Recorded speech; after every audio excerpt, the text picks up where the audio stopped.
Hi, this is Edward Leonard, Artistic Director and Conductor of the Chamber Orchestra of Pittsburgh, here to invite you to our upcoming concerts on February 10th and 11th in a program of music that you don't really hear in Pittsburgh too often. Jessie Montgomery's Strum, which is very nostalgic and dance-like. Bela Bartok's Divertimento for strings, which is incredibly energetic and just driven by folk inspirations. Also in the program is Benjamin Britten's Serenade for tenor horns and strings, featuring local artists Timothy Stoddard tenor and Deborah Jenness French horn. This piece is an incredible setting of 6 English poems from a huge array on the timeline. And I sat down with Tim to talk about his take on it and what he hopes to bring to the audience in Pittsburgh.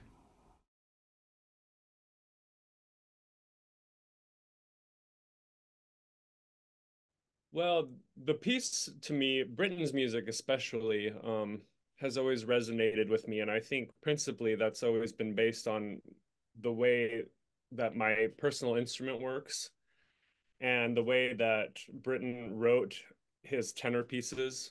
Um, I, was, I often get comparisons to my voice and tenors that normally do the works of Britten, Peter Pears, Robert Taylor, some of the British tenors. So getting to do this work by Britten, um, it feels like putting on a glove in a sense, because it feels like the piece was constructed for my voice. It's not, there are lots of other things I can do out there, but I often feel like I'm under the shadow of somebody else's instrument. Like maybe my voice isn't as Italian it as this person. So if I sing something from, say, Donizetti's Elixir of Love, they're like, well, yeah, it sounds nice, but I really like the way Fritz Wunderlich sings it or something like that. But I feel like when I sing Britten, people are like, yes, you're like obviously the perfect voice for this. So I feel like anytime I get to do Britten, it's like I'm like in my home base for just who I am as a singer.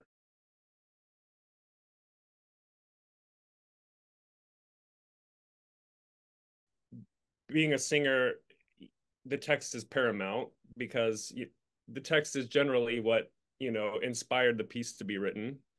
If the text wasn't important, it would have been a violin piece or, just horn, So I feel a great sense of responsibility to do not only justice to Britten's work, but also to be very insistent on, yes, singing efficiently, singing beautifully, but also making sure that I put that much care into the text as well, so that the audience does not miss any of that. Because if we miss the text, then we miss the whole reason why Britten was so inspired to set these pieces in the way that he did.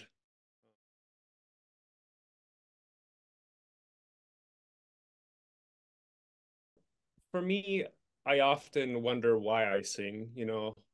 It's such a strange thing because spend so much time practicing, listening to recordings, score studying, and I do love that process. But the whole point of it, right, is to share. It's all about telling stories and communicating something. So I don't know if while I'm singing, I don't know if I have so much I'm so much of a cognitive, I don't know if I set an intention for the audience. I don't know if I'm really thinking about that. I think when I'm singing, the only thing that I'm thinking about is, you know, treating the score and the text with, making it as clear of a glass as I can.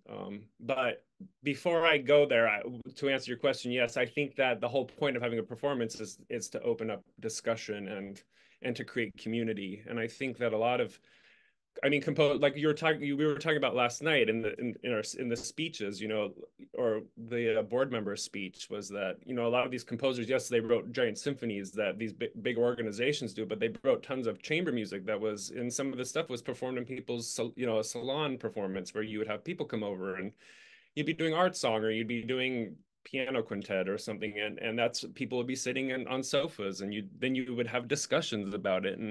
And I feel like, a lot of times when you go to the opera, you go to the symphony, the ballet, there is a barrier. There are these big halls.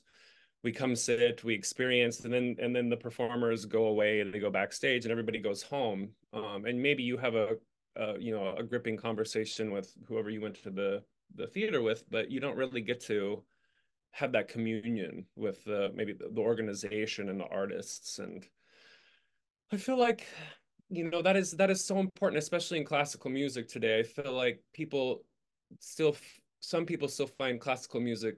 I grew up in Idaho. I grew up in a small farming town, and it was like classical music's like what? It's like fancy people, rich music. But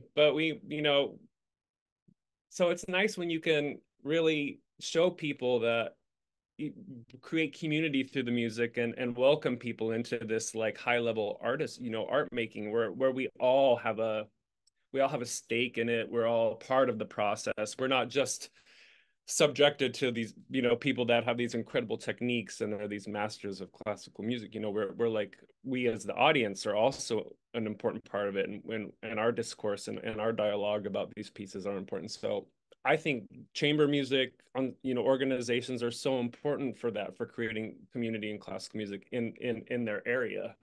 So I don't know. I'm looking forward to the concert, singing, and getting a chance to speak to people afterward and hear, like, what did you think of it? And just getting maybe a new perspective I didn't even have as the performer, from somebody listening in the audience, and I think it's just a great way with musical citizenship. I don't know, something like that.